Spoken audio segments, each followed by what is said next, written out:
طلبہ علم تو سیکھتے ہیں لیکن عمل کی طرف نہیں آتے. اب اگر عمل کرنا شروع بھی کر دیں, عمل کا جذبہ بھی حاصل ہو جائے, تو پھر یہ دونوں کو چلانا بڑا مشکل ہو جاتا ہے. کوئی تعلیم حاصل کرے, پڑھے یا پھر عمل کرے, یہ دونوں چیزوں کو کیسے چلایا جا سکتا ہے؟ سوال کا خلاصہ تو یوں لگ رہا ہے کہ علم کے ساتھ عمل کو چلانا مشکل ہے. تو اس کا ویسے آسان سا جواب تو یہ ہے کہ سلف صالحین کی سیرتوں کا اگر مطالعہ کریں تو اس سے ہمیں پتہ چل جائے گا کہ علم و عمل کو اکٹھا کرنا آسان ہے یا مشکل. بآسانی جمع کیا جا سکتا ہے. اب دوسری بات یہ ہے کہ یہ جو ہم بار بار جب یہ بات کرتے ہیں کہ عالم باعمل بنے, علم کے ساتھ عمل کے اوپر بھی توجہ دیں اور عمل کو علم سے مؤخر نہ کریں, تو اس سے مراد کیا ہوتا ہے؟ یہ کہنا کہ علم کے ساتھ عمل کو چلانا مشکل ہے, اگر تو عمل سے یہ مراد ہے کہ روزانہ ایک قرآن پاک پڑھا جائے, روزانہ 100 نوافل پڑھے جائیں, روزانہ 10,000 مرتبہ درود شریف یا کلمہ طیبہ کا ورد کیا جائے, تو یہ واقعی ایسا عمل ہے کہ جس کو علم کے ساتھ چلانا مشکل ہے اور علم کو اس کے ساتھ چلانا مشکل ہے, لیکن یہ مراد نہیں ہوتی.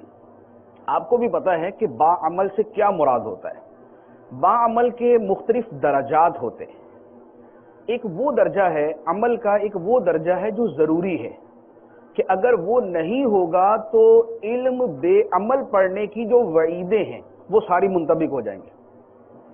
ایک عمل کا وہ درجہ کہ اگر وہ بھی حاصل نہیں ہوگا تو پھر وہ جو بے عمل عالم کے اعتبار سے وعیدیں ہیں وہ ساری آ جاتی ہیں. سب سے پہلے نمبر پر تو اس کو حاصل کرنا ضروری ہے, اور وہ کیا ہے؟ وہ بہت آسان ہے. اس میں اس کا ایک جملے کے اندر اگر خلاصہ کیا جائے تو وہ یہ ہے کہ علم حاصل کرنے والا یا عالم بننے والا یہ گناہ سے کلی طور پر اجتناب کرے, خواہ صغیرہ ہو یا کبیرہ. ٹھیک ہے, ہاں, وہ عالم باعمل کہلائے گا جو گناہوں سے کنارہ کشی کرنے والا ہے. اب گناہوں سے کنارہ کشی کرنے میں دونوں طرح کے پہلو ہوتے ہیں, یعنی فرض کا ترک, واجب کا ترک, سنت مؤکدہ کے چھوڑنے پر اصرار کرنا, یہ جانب عمل ہے کہ یہ کام کرنے تھے اور ان کا نہ کرنا گناہ ہے. تو اب اگر کسی کوئی آدمی فرض پر, واجب پر, سنت مؤکدہ پر عمل کرتا ہے تو وہ ایک پہلو کو حاصل کر لیتا ہے. دوسری طرف اس کے برمقابل مد مقابل لے لیں حرام, مکروہ, تحریمی اور اصاعت پر اصرار. اصاعت وہی سنت مؤکدہ کے جو بالمقابل ہوتی ہے. اس اصاعت پر اصرار کرنا یہ گناہ, یعنی سنت مؤکدہ کا ایک مرتبہ چھوڑنا عتاب ہے اور بار بار چھوڑنا اس کو گناہ صغیرہ بنا دیتا ہے. تو عمل کا جو یہ کہہ لیں کہ ابتدائی درجہ ہے جس کے ذریعے آدمی وعیدوں سے نکل جاتا ہے وہ یہ والا ہے. جب یہ بات کی جاتی ہے کہ طلبہ عمل بھی ساتھ ساتھ سیکھیں, عالم بنے تو عالم با عمل بنے, اس میں سب سے اولین یہ مقصود ہوتا ہے کہ ایسا نہ ہو کہ وہ اس کے ساتھ گناہوں کے مرتکب بھی ہوں, فرائض کے تارک ہوں, واجبات کے تارک ہوں, سنن مؤکدہ ترک کرنے پر اصرار کرنے والے ہوں, یہ والا درجہ نہ.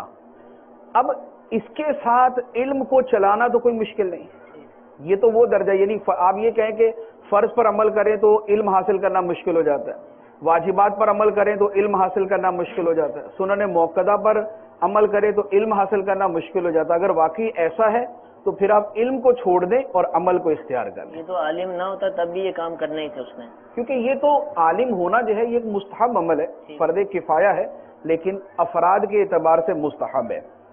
اور یہ جو چیزیں جو دوسری میں نے عرض کی ہیں ان سے بچنا شرعی طور پہ ضروری ہے, اور واجبات پر, سنن مؤکدہ پر عمل ضروری ہے. تو پہلا درجہ جو ہے یہ سب کو حاصل کرنا ضروری ہے. اس کے بعد بنتا ہے دوسرا درجہ. دوسرا درجہ وہ ہوتا ہے جس کی ہم عام طور پر ترغیب دیتے ہیں. پہلے کا تو یوں کہہ لے کہ حکم ہوتا ہے, دوسرے کی ترغیب ہوتی. جس کی ترغیب ہے وہ بھی اتنا مشکل نہیں ہے, اس کا تعلق بھی آدمی کی نیت, ہمت اور کوشش کے ساتھ ہے.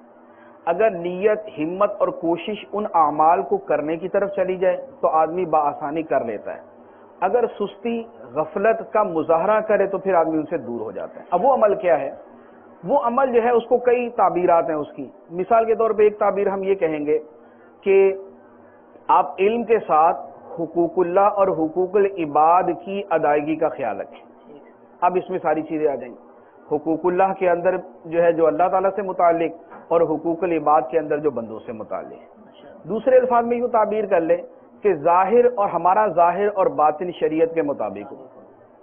اب ہمارا ظاہر و باطن شریعت کے مطابق ہو، اس کے اندر بھی ساری چیزیں آ جاتی ہیں۔ تیسری تعبیر تھوڑی سی مزید تفصیل کے ساتھ ہم کر لیتے ہیں، اس سے ہمیں تجزیہ کرنا آسان ہو جائے گا۔ وہ یہ ہے کہ جو دینی اعمال ہیں، جو اچھے اعمال ہیں، ان کے مختلف جو ہے ان کی کیٹیگریز ہیں، ان کی تقسیمات ہیں۔ کچھ اعمال وہ ہیں جن کا تعلق ایمانیات کے ساتھ ہے، کچھ اعمال وہ ہیں جن کا تعلق عبادات کے ساتھ ہے، کچھ کا تعلق معاملات کے ساتھ ہے، کچھ کا تعلق اخلاقیات کے ساتھ ہے، اور کچھ کا تعلق آداب کے ساتھ ہے۔ جب عام طور پر ہم یہ بات کرتے ہیں کہ آپ کو عالم باعمل بننا چاہیے، تو اس میں وہ پہلے درجے کے ساتھ یہ درجہ بھی شامل ہوتا ہے۔ اس درجے کے اندر کیا آئے گا؟ جب ہم نے کہا کہ ایمانیات کے اندر جو ہے باعمل ہونا چاہیے، اب ایمانیات میں ہے اللہ پر، رسول پر، آخرت پر ایمان۔ اب اس کے جو تقاضے ہوتے ہیں وہ مراد ہوتے ہیں، جیسے اللہ تعالیٰ پر ایمان کا تقاضا ہے اللہ تعالیٰ پر توکل کرنا، یہ ایمانیات ہی کا تقاضا ہے۔ توکل جو ہے وہ کوئی جدا گانا عمل نہیں، وہ بیسیکلی توکل اصل میں توحید کا حصہ ہے۔ امام غزالی رحمۃ اللہ علیہ نے جو بحث فرمائی ہے اس کے اوپر، وہ توکل کو توحید کا حصہ قرار دیا کہ توحید کامل جو ہے وہ توکل کی صورت میں ڈھل جاتی ہے۔ اچھا، اللہ پر ایمان ہی کا تقاضا ہے کہ اللہ کی نعمتوں پر شکر کیا جائے، اللہ پر توکل ہی کا تقاضا ہے کہ مصیبت کے اوپر اللہ کی رضا کے لیے صبر کیا جائے۔ تو ایمانیات کا یہ پہلو آ جاتا ہے۔ یہ 3-4 میں نے مثالیں عرض کی۔ اب اس کے ساتھ آ جائے عبادات کی طرف۔ عبادات میں یہ کہا جائے کہ بھی آپ باعمل بنیں، عبادات کے اندر باعمل بنیں، کیا مراد ہے؟ اور وہ جو مراد ہے اس پر یہ غور کر لیں کہ کیا وہ مشکل ہے۔ مثلا 5 نمازیں پڑھنا عمل میں آئے گا، اس پہ تو کوئی نہیں کہے گا کہ نہیں حضور 5 نمازوں کے ساتھ تو پڑھنا بڑا مشکل ہو جائے گا، کوئی نہیں کہے گا نا اس کو۔ اچھا، وہ جو 5 نمازیں پڑھنی ہیں وہ باجماعت پڑھی جائیں، اس پر بھی کوئی کلام کرے گا نہیں حضور باجماعت نماز پڑھیں گے پھر تو پڑھنا بڑا مشکل ہے، ایسا نہیں ہو سکتا۔ باجماعت نماز ویسے ہی جو ہے نا وہ واجب۔ اچھا، اب باجماعت نماز کے ساتھ آپ تکبیر اولیٰ کے ساتھ نماز پڑھتے ہیں، تکبیر اولیٰ کے ساتھ نماز پڑھنے میں شاید اگر آپ دوسری یا تیسری رکعت میں ملتے ہیں اور آپ کا ارادہ ہے تکبیر اولیٰ کے ساتھ ملنے کا، تو آپ کو کتنے منٹ جلدی جانے کی حاجت ہے؟ 2-3 منٹ 4 منٹ 2 منٹ 3 منٹ، اس سے زیادہ تو نہیں۔ تو 2-3 منٹ جلدی جانے میں کوئی علم کے اندر رکاوٹ آتی ہے؟ بالکل نہیں آتی، ٹھیک ہے۔ اچھا، اور جو نہیں جاتے وہ کیا ہوتا ہے؟ اس کے پیچھے سستی ہوتی۔ اچھا، اب جب آپ نماز میں کھڑے ہو گئے تو مجھے یہ بتائیں کہ نماز میں جب کھڑے ہو ہی گئے اور آپ نے 4-5 منٹ وہ نماز میں صرف کرنے ہی ہیں، تو اگر وہ توجہ سے پڑھ لیں تو کوئی علم میں حرج آ جائے گا، خشوع خضوع حاصل ہو جائے، یعنی آپ توجہ کے ساتھ نماز پڑھ لیں گے تو آپ کی جو ہے وہ نماز خشوع خضوع والی ہو جائے گی، یہ عمل کا ایک اور درجہ بن جائے گا۔ پھر نمازوں سے پہلے سنتیں ہیں، سنن موقدہ کا تو میں نے وہ پہلی کیٹیگری میں عرض کر دیا نا کہ وہ اس میں آ جاتی ہے، وہ لازمی عمل کے اندر۔ سنن غیر مؤکدہ یا نوافل، اب یہ بتائیں کہ اگر آپ عصر کی پہلی 4 سنتیں پڑھ لیں، آپ کے علم کے اندر کیا فرق پڑے گا؟ اس کو اس کے ساتھ چلانا مشکل ہے، ایسا کچھ بھی نہیں۔ تو عبادات کے اندر آپ تھوڑا سا یہ غور کرتے ہیں تو پتہ چلتا ہے کہ عبادات کا معاملہ ایسا نہیں ہے کہ جس کے ساتھ آپ علم کو چلا نہ سکیں۔ اچھا، پھر عبادات کے اندر ہی تلاوت بھی ہے۔ اگر آپ 12 منٹ تلاوت کر لیں، 12 منٹ تلاوت کے اندر جو آپ نے فتح القدیر پڑھنی تھی نا وہ سائڈ میں کر دیں اور 12 منٹ تلاوت کر لیں، تو آپ 12 منٹ تلاوت کریں گے تو کوئی فرق نہیں پڑے گا۔ اچھا، اس کے ساتھ ذکر اللہ ہے، ذکر اللہ کے اندر جیسے کلمہ طیبہ یا سبحان اللہ والحمد، تیسرا کلمہ جیسے اگر آپ اس کی صرف ایک تسبیح بھی کر لیتے ہیں، کلمہ طیبہ 166 مرتبہ جیسے ہمارے شجرہ عطاریہ کے اندر ہے، اور دیگر اذکار جو تھوڑے تھوڑے ہیں اگر وہ کر لیتے ہیں، وہ بھی 10-12 منٹ کا کام، آپ مستحبات کے عامل بن جائیں گے اور آپ کے علم کے اندر کوئی فرق نہیں پڑے گا۔ یہ آپ کے عبادات کا میں نے عرض کر دی۔ عبادات کے بعد اب آ جائیں معاملات کے اوپر۔ معاملات کا مطلب یہاں پر جو میں ابھی کہہ رہا ہوں اس سے مراد ہے لوگوں سے تعلقات، ورنہ معاملات کے اندر تو بیوہ نکاح یہ ساری چیزیں آ جاتی، اس سے مراد لوگوں سے تعلقات۔ اب لوگوں سے اچھے تعلقات رکھ لیں تو علم میں فرق پڑے گا، لوگوں سے خراب تعلقات رکھیں تو علم میں کوئی فرق نہیں پڑے گا، ایسا ہی ہے؟ ایسا تو نہیں، ٹھیک ہے نا, کہ اگر آپ لوگوں سے اچھے تعلقات رکھیں گے, خیر خواہی رکھیں گے, مل انصاری رکھیں گے, حسن اخلاق سے پیش آئیں گے, تو آپ کے علم میں بہت فرق پڑ جائے گا. اور اگر آپ سب سے ٹیڑھے ہی چلیں گے تو پھر آپ کا علم بڑا مضبوط ہوگا. ایسا کچھ بھی نہیں. تو آپ نے صرف اپنا رویہ چینج کرنا, اس کے ساتھ آپ کے علم پر کوئی فرق نہیں پڑے گا, لیکن اس کے ساتھ آپ کا عمل چلتا جائے گا. تو یہ معاملات کا بات ہے. اچھا, اب چونکہ آپ بہت سارے اکٹھے رہتے ہیں, یا اکٹھے رہتے ہیں یا کم از کم اکٹھے پڑھتے تو ہیں, تو اکٹھے پڑھنے کے ساتھ بہت سارے معاملات وہ ہوتے ہیں کہ جو ایک دوسرے سے تعلقات کے زمرے میں آتے ہیں. دوسروں کے ساتھ گفتگو کا انداز کیسا ہونا چاہیے, دوسرے کو دیکھنے کا انداز کیسا ہونا چاہیے, دوسرے کے ساتھ بیٹھنے کا انداز کیسا ہونا چاہیے, ہم سے دوسرے کو تکلیف نہ پہنچے, اس طرح کی چیزیں یہ آ جاتی معاملات کے اندر. تو معاملات میں ایسی کوئی چیز نہیں ہے کہ جس کی وجہ سے آپ کے علم میں فرق پڑے. علم میں فرق کب پڑتا ہے؟ جب معاملات خراب ہوتے ہیں. معاملات خراب ہونے سے مراد یہ ہے کہ جب آپ کی آپس میں ملنا جلنا یا آپ کے تعلقات جو ہیں وہ صرف گپ شپ کی بنیاد پہ ہیں, فضول گوئی کی بنیاد پہ ہیں, لغویات کے اوپر ہے, ادھر ادھر کے بے جو ہے نا وہ یعنی فضول قسم کے ٹاپکس کے اوپر آپ کی گفتگو ہو رہی ہے, کرکٹ کے اوپر ہے, کھیل کے اوپر ہے, سیاست کے اوپر ہے, ان چیزوں کو جب موضوع بناتے ہیں تو پھر علم میں فرق پڑتا ہے. لیکن کسی کو مسکرا کر ملنے سے علم میں فرق نہیں پڑتا, اچھے انداز میں کسی سے ملنے سے تو علم میں فرق نہیں پڑ جاتا, دوسروں کے ساتھ دل میں خیر خواہی رکھنے سے تو علم کے اندر فرق نہیں پڑ جاتا, حسن اخلاق سے پیش آنے کے اندر تو علم میں فرق نہیں پڑ جاتا. تو عمل کو علم کے ساتھ اگر آپ نے اخلاقیات کے باب میں چلانا ہے تو بڑا آسان ہے معاملات کے اندر. اب آ جائیں اخلاقیات کے اندر. اخلاقیات کے اندر عام طور پر ہم وہ اخلاقیات یعنی میری مراد ہے جو امام غزالی رحمۃ اللہ علیہ نے بیان فرمائی ہیں, جو احیاء العلوم کے یہ چوتھے حصے کے اندر آتے ہیں نا, کہ اخلاص آتا ہے, اس میں جو ہے وہ قناعت آتی ہے, اس میں آخرت کی یاد آتی ہے. یہ جو اخلاقیات بیان کی, ان کا حصول جو ہے یہ تو انسان کی دنیاوی زندگی کی کامیابی کے لیے بھی ضروری ہے. اب یہ اخلاقیات بعد آداب آ جائیں. آداب سے مراد کیا ہے؟ جو ہم عام طور پہ سنتیں اور آداب سیکھتے ہیں, کھانا پینا, سونا جاگنا, چلنا پھرنا, اٹھنا بیٹھنا, گفتگو کرنا, یہ جتنی یہ والی چیزیں ہیں. اب ان میں اگر آپ سنت کے مطابق کر لیں تو آپ باعمل ہیں. اب سنت کے مطابق نہ کریں, برخلاف کریں, تو آپ بے عمل کہلائیں گے, یعنی ان مستحبات کے اعتبار سے. اب آپ کھانا سنت کے مطابق کھا لیں, مثلا وہی کہ آپ ہاتھ دھو کے کھا لیں, آپ بسم اللہ شریف پڑھ کے کھا لیں, آپ اچھی نیت کے ساتھ کھا لیں, آپ لقمہ چبا کے کھائیں, آپ کھانے کے اندر اثار والا معاملہ اختیار کریں, آپ کی بیٹھنے کی نشست جو ہے وہ سنت کے مطابق ہو, کھانا کھانے کے بعد آپ دعا پڑھ لیں, اس کے بعد آپ ہاتھ دھو لیں. ان میں کون سی چیز ہے جو آپ کے علم کبیر کے اندر فرق ڈال دے گی؟ کچھ بھی نہیں. یہ آپ جو ہے وہ چلنے پھرنے میں کر لیں, یہی آپ سونے جاگنے کے اندر کر لیں, یہی آپ اٹھنے بیٹھنے میں کر لیں, یہی آپ یہ سرما لگانا, تیل لگانا, ان چیزوں کے اندر کر لیں. یہ اگر آپ ان کے عامل ہیں تو آپ عامل ہیں, اور اگر آپ ان کو چھوڑنے والے ہیں تو ہماری ایک اپنی اصطلاح کے اندر یہ بے عملی ہے. تو یہ میں نے ایک خلاصہ عرض کیا کہ عمل کے 2 درجات ہیں. اب تیسرا درجہ وہ واقعی وہی بن جاتا ہے کہ آپ ایک دن میں پورا قرآن پاک پڑھیں, آپ جو ہے وہ رات کو جو ہے وہ 100 نوافل پڑھ لیں. تو اس کا تو میں یہی عرض کروں گا کہ زمانہ طالب علم کے اندر واقعی یہ نہ کریں, کیونکہ زمانہ طالب علم میں یہ کریں گے تو واقعی علم میں فرق ہے. پڑھنے سے فارغ ہونے کے بعد آپ بھلے اپنی زندگی اس طرح گزاریں. تو علم کے 2 درجے جو ہمارے مطلوب ہیں, جو بطور خاص ہمیں چاہیے, جو ہم دیکھنا چاہتے ہیں اپنے طلباء کے اندر, اپنے اساتذہ کے اندر, اپنے علماء کے اندر, وہ یہ والے ہیں کہ گناہ کا ارتکاب نہ ہو, فرائض و واجبات و سنن مؤکدہ پر عمل ہو. اور دوسرا درجہ وہ ہے کہ جو ایمانیات, عبادات, معاملات, اخلاقیات اور آداب, ان 5 کے اندر جو ایک سنت کے مطابق انسان کا عمل ہونا چاہیے وہ والا عمل ہو.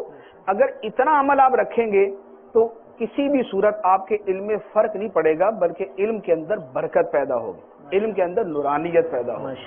علم آپ کے لیے نور کا, روحانیت کا اور برکت کا ذریعہ بنے گا.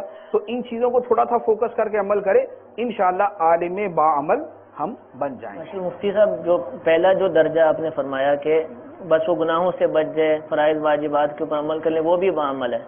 اور آگے پھر دوسرے درجے میں آپ نے تفصیلات بیان کی. اب کوئی بولے بھائی میں نے باعمل عالم ہی کہلانا ہے, بس اتنا کرتا ہوں, یہ آگے جو آپ نے فرمایا یہ نہیں کرتے, بس باعمل تو ویسے ہی کہلائیں گے, تو اس کے بارے میں کچھ ارشاد فرمائیے. اس کی گردن تو ہم دبا نہیں سکتے کہ تم کیوں دوسرے نمبر والے نہیں بننا چاہتے, لیکن یہ اس کی وہ بننے کی ضرورت کیا ہے؟ دوسرے نمبر والا جو ہے اس کے بننے کی ضرورت کیا ہے؟ اس کی ضرورت یہ ہے کہ اول تو یہ ہے کہ وہ جو دوسرے نمبر پہ میں چیزیں عرض کی ہیں، جو دوسرے درجے کے عمل میں چیزیں عرض کی ہیں، وہ ساری کی ساری وہ ہیں جو نبی کریم صلی اللہ تعالی علیہ وآلہ وسلم کی سنتیں ہیں، جیسے نماز خشوع خضوع سے پڑھنا، یہ ساری چیزیں جو عرض کی، ان ساری چیزوں کا تعلق سنت کے ساتھ ہے۔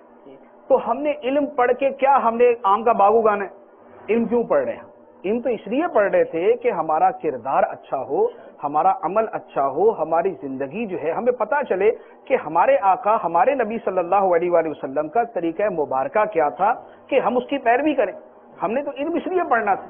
تو اب یہ کہنا کہ نہیں ہم پہلے درجے پہ رہیں گے اور دوسرے کی طرف اصلا نہیں جائیں گے، تو یہ ہمارے اصل علم کے مقصد کے خلاف ایک بات۔ دوسری بات یہ ہے کہ اب وہ نیت تو نہیں ہونی چاہیے، لیکن اس کی ضرورت کی وجہ سے میں آپ کو عرض کر رہا ہوں، اگر آپ دوسرے درجے والے عمل کے اندر نہیں آئیں گے تو پھر آپ یہ بھول جائیں کہ لوگ آپ سے فیض حاصل کریں، کیونکہ وہ عالم جو سنن غیر موقدہ کبھی پڑھے ہی نہیں، چھوڑ دیں مستقل، اس نے پکی نیت کی ہوئی ہے کہ اس نے زندگی میں کبھی نہیں پڑھنی، کیونکہ وہ تہیا کر کے بیٹھا کہ پہلے درجے پہ رہنا، اس نے یہ نہیں پڑھنا۔ اچھا، نماز اس نے خشوع و خضوع سے نہیں پڑھنی، نماز کے اندر اس نے کھجلی کیے جانا، داڑھی کو سہلائے جانا، بار بار جو ہے نا کچھ عمل کثیر سے نیچے نیچے کیے ہی جانا۔ اس کے بعد اس نے لوگوں سے ملنے جلنے کے اندر وہ ایک مصنون طریقہ اختیار کرنا ہی نہیں۔ اس نے آداب کے اندر، کھانے پینے کے اندر وہ ٹانگیں پھیلا کے ہی کھائے گا، وہ کھڑے کھڑے ہی پانی پیے گا، کیونکہ پہلے درجے کے اندر یہ چیزیں نہیں داخل۔ وہ کھانے پینے میں کوئی لحاظ مروت نہیں کرے گا، وہ ننگے ساری باہر جو ہے نا وہ گھومنے پھرنے نکلے گا، وہ لوگوں سے گپیں شپیں، موڑ پہ کھڑا ہے، ہاتھ پہ ہاتھ مارا ہے، ران کے اوپر ہاتھ مارا، اس نے یہی کرنا ہے۔ کیوں؟ اس لیے کہ وہ پہلے درجے میں ہی وہ پہلے درجے کے اعتبار سے ٹھیک ہے، دوسرے درجے کے اندر یہ چیزیں داخل ہیں، وہ اس نے کرنی نہیں۔ تو جو ایسا عالم ہوگا لوگ اس سے پھر دور ہو جاتے ہیں، کیونکہ یہ ایک مشاہداتی چیز جو مشاہدہ ہے وہ آپ خود دیکھ لیں، یعنی میں اپنا مشاہدہ نہیں عرض کروں گا، آپ دیکھ لیں۔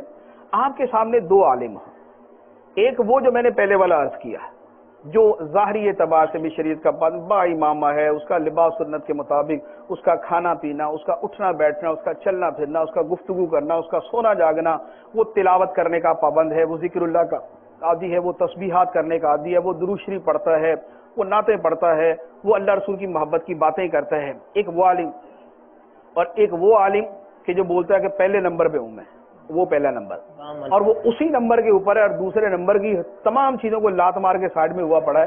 آپ کا اپنا دل کس کی طرف مائل ہوگا؟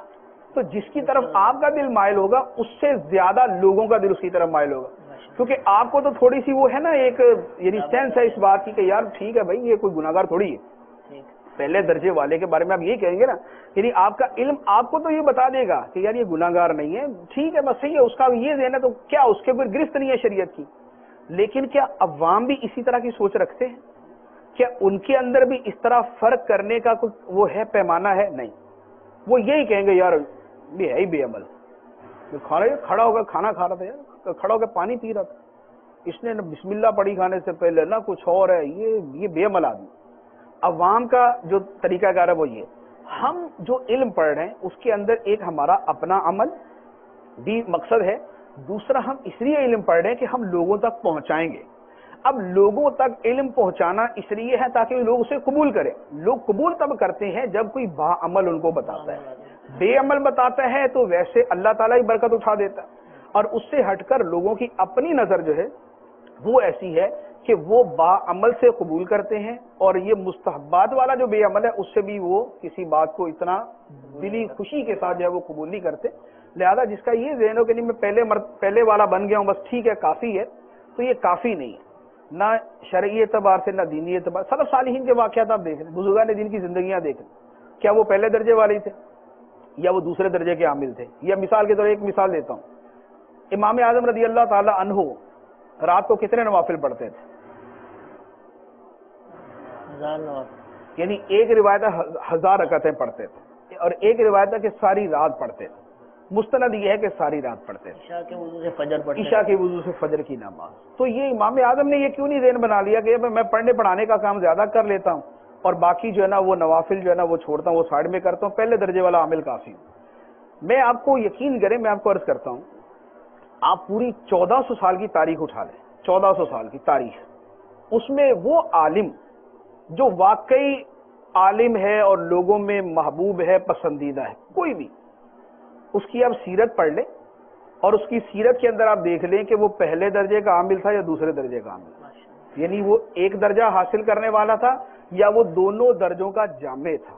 میں نے آج تک جتنا پڑھا ہے، یعنی میں نے بلا مبالغہ ہزاروں علماء کی سیرتیں پڑھی، ہزاروں علماء کی، مجھے شوق ہے پڑھنے کا، جیسے اسماء الرجال، جیسے اسماء الرجال ہے، اسماء الرجال میں اب تذکرۃ الحفاظ اسماء الرجال کی، امام ذہبی رحمۃ اللہ علیہ، میں آپ کو یقین کریں، میں آپ کو چیلنج کرتا ہوں کہ آپ وہ اٹھائیں پڑھیں، اس میں میرا خیال ہے کوئی شاید 1000 کے آس پاس جو ہے نا علماء، محدثین اور حفاظ، حافظ الحدیث، ان کی سیرتیں، ان میں اگر آپ کو ایک بندہ مل جائے جو یہ کہے کہ میں صرف پہلے درجے کا عامل بنوں گا، دوسرے درجے کا نہیں بنوں گا، ایک آپ کو مل جائے، ایسا نہیں ہوتا۔ تو ہمارے بزرگوں کی جو سیرتیں ہیں وہ بھی یہی ہے، ہمیشہ کا تعامل جو ہے وہ یہی چلتا آ رہا ہے کہ عمل کی زیادہ سے زیادہ کوشش کی جاتی تھی، عمل کی زیادہ سے زیادہ کوشش کی جاتی تھی، تو لہذا ہم اس طرز عمل پر چلنے کی کوشش کریں جو سلف صالحین کا ہے، جو بزرگان دین کا ہے، جو آئمہ کبار کا ہے، جو آئمہ مجتہدین کا ہے،